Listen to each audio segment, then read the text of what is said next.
Praise the Lord brother and sister.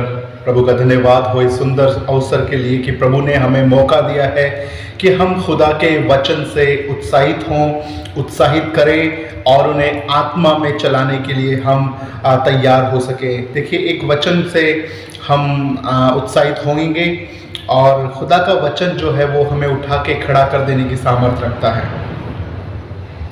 तो मत्ती की किताब उसका 5वां अध्याय और 13 वचन में इस प्रकार से लिखा है, तुम पृथ्वी के नमक हो, परंतु यदि नमक का स्वाद बिगड़ जाए तो वह फिर किस वस्तु से नमकीन किया जाए, वह फिर किसी काम का नहीं, केवल इसके कि बाहर फेंका जाए और मनुष्य के पैरों के तले रोता जाए।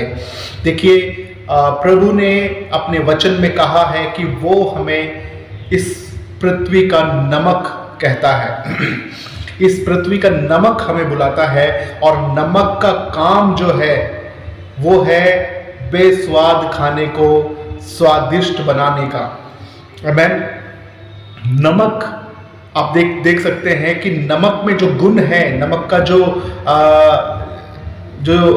उसका जो जीवन है वो ये कहता है कि वो स्वाद भर कर लाता है।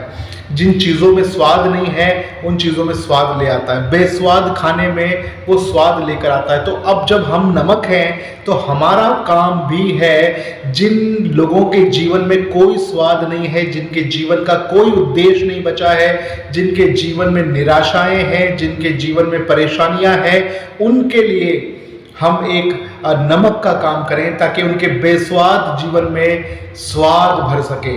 आमीन। क्योंकि नमक को चखने से ही नमक का स्वाद पता चलता है। जब नमक को चखेंगे तो पता चलेगा कि नमक का स्वाद नमकीन है, और वो तब तक पता नहीं चलेगा जब तक कोई उसे चखे नहीं। देखिए, कोई उंगली लगाकर चखता है ना, कोई नमक को उंगली लगा के चखता है, कोई थप्पड़ मार के चखता है। तो अगर एक विश्वासी को थप्पड़ मारेगा तो वो उसके पास क्या स्वाद है देने के लिए? वचन में लिखा है कि एक गाल पे थप्पड़ मारेगा तो दूसरा भी दे देगा। आमीन। ये नमक का स्वाद है।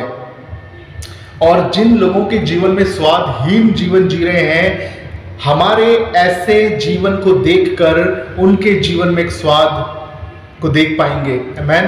क्योंकि वचन में लिखा है यूहन्ना 12:24 में कि गेहूं का दाना भूमि में पड़कर मरेगा नहीं, तब तक वो अकेला रहेगा, लेकिन जब वो मर जाएगा तो बहुत सारे फल को लेकर आएगा, बहुत सारे दानों को जन्म देगा। एक गेहूं का दाना तब तक अकेला है जब तक वो सिर्फ आपकी जेब में है, आपके घर में रखा हुआ है, लेकिन वो जब भूमि में पड़कर मरेगा तो बहुत सारे गेहूं को पैदा करेगा। वैसे ही हम स्वाद हैं, हमारा जीवन से स्वाद मिलना चाहिए लोगों को। हमारे जीवन से लोगों को बेस्वाद जीवन में जो बिल्कुल निराश हो चुके हैं, उनको हमारे संगति से उनके जीवन में स्वाद आना चाहिए। उनकी निराशाओं में हम उनको उत्साहित करें और गिरे हुओं को उठाएं।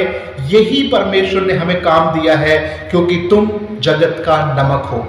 आमीन। अगर आप भी जगत का नमक है तो आज से ही जो आपके आसपास में, आपके कलीसियाओं में कोई भी आपको निराश दिखता है, आपको हताश दिखता है, आपको गिरा हुआ दिखता है, आप जाएं, उसे उठाएं, उसे उत्साहित करें, उन्हें विश्वास की बातें कहें और उन्हें अपनी संगति में ले लें। Praise the Lord. परमेश्वर का धन्यवाद हो।